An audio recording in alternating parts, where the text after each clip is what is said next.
Ian says Dubai has created land. Actually, they can create more Bitcoin. That's the thing you have to keep in mind about scarce assets versus non-scarce assets. Shares, stocks, all that, very non-scarce. They want to, if their stock price goes up, just like MicroStrategy has, they do a stock split, which doesn't really, a stock split doesn't, and this is where a lot of people get it wrong. And I'm actually going to talk about another question here that I saw online. So this is a good segue into that, actually. But you have to keep in mind here that if you, with the scarcity, if you have a stock that does a stock split, they're not creating new shares. I guess they are, but they're not issuing new shares. The pie itself, the size of the pizza has not changed. They've just cut it into smaller pieces, right? There's a big difference there between making the pizza bigger and cutting the pizza into smaller slices. That's essentially what MicroStrategy did. They didn't issue more shares. They just cut their shares in smaller pieces. They went from, it was a 10-to-1, I think. So for every one share you had a MicroStrategy, you now had 10. So they created new shares, but it's hard to explain, I guess, in a way, but I think that the pizza analogy is best. And that's the next part I want to talk about here, because there's people who worry about that with Bitcoin too.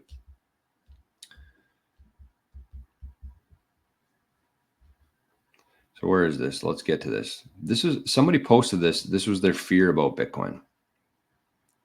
Let me find it. So this was a tweet from Bruce Fenton. All right. So he says, there's a possible path for Bitcoin that I fear. We see wild highs, massive adoption by sovereigns and institutions. The Bitcoin is mostly custodied by large banks. Early adopters and current holders all become fabulously wealthy. That's true. Bitcoin sits alongside the US dollar and other fiat as a boring balance sheet item. Fiat keeps on being fiat and little in the world changes. Human freedom doesn't advance. And then he says, number go up is important, but it's not all this is about. So Bruce is still missing the fact that, yes, that is true. And it could happen, and it probably will happen. He's saying that Bitcoin is essentially just going to become an asset that these big institutions and countries hold on their balance sheet. That's what he's saying. And he's saying that fiat's going to keep being fiat. Human freedom doesn't advance. Number go up is important, but it's not everything. So what Bruce is failing to understand here about Bitcoin is that it doesn't really matter if that happens. It doesn't. What does that hurt? That actually increases its value. If countries are holding Bitcoin as like their number one savings vehicle, that means it's incredibly valuable.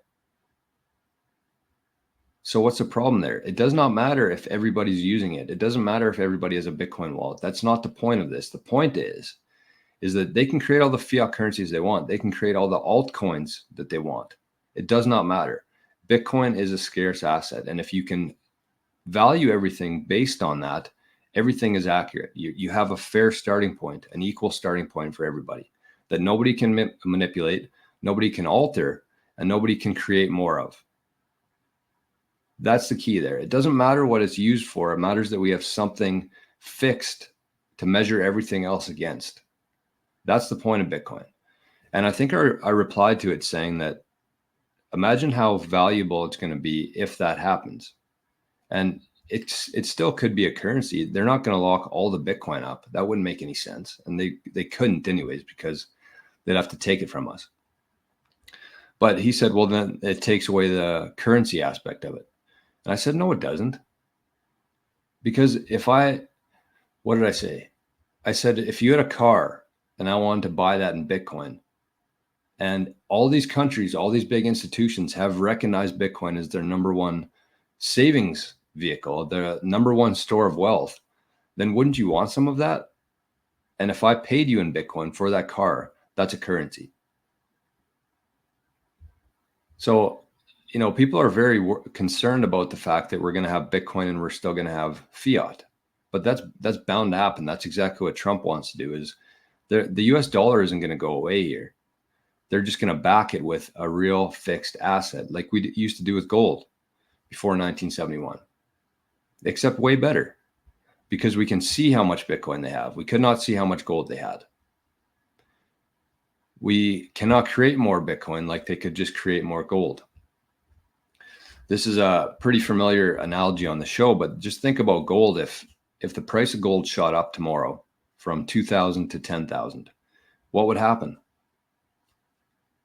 There'd be a bunch of new gold mining companies pop up because all of a sudden it's a lot more profitable to be mining gold. So what would happen after that? The supply would increase. What would happen after that? The price would drop back down. That's economics.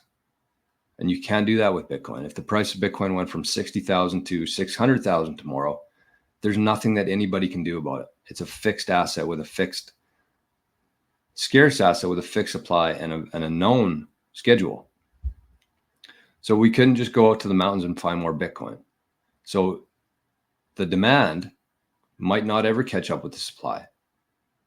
Unlike gold, where you just create new supply to meet the demand. And eventually, once that happens, the price starts falling back down. So it's important to realize the fact that it's not all about the entire world having access to Bitcoin, which hopefully they do. But the point here is that we start valuing everything with a fixed asset instead of, as we talked about, an inflationary 2 to 6% every year. Unknown. We have no idea how many US dollars are out there, and we have no idea how much they're going to be printing in the next couple of years to pay off $35 trillion worth of debt. It's an absolute no-brainer at this point. They're not even comparable. There's and it really it bothers me that it's taking people this long to figure it out. It really does. Even I've talked to so many smart, intelligent people in the last couple of years about Bitcoin. They're interested in it, but they still can't wrap their head around it. And I get it because it's so different than the system that we were born into. But fuck,